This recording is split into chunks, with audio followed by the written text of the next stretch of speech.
So guys, for the first step, you want to head over to search and type in CMD. Then you want to run it as administrator. And then click on yes. Now once you run this, you want to type in chkdsk space /f space /r and then click on enter. And then click on Y for yes. If the scan did not start right now, once you restart your computer, then it'll do the scan for you. But don't restart it yet so you can complete the next steps in the video.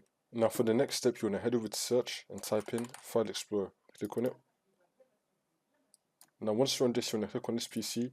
Then you want to find your drive that you have Windows installed on. It's probably going to be your C drive. You want to right click on it, and then click on Properties, and then click on Tools, and then you want to click on Check, and click on Scan Drive. Now once this has been done, you want to head over to Search and type in Check for Updates. Click on it. Now once you're on this, you want to click on Check for Updates and do the updates that your computer may have. Now for the next step, you want to head over to Search and type in CMD. Then you want to run it as administrator. And then click on Yes.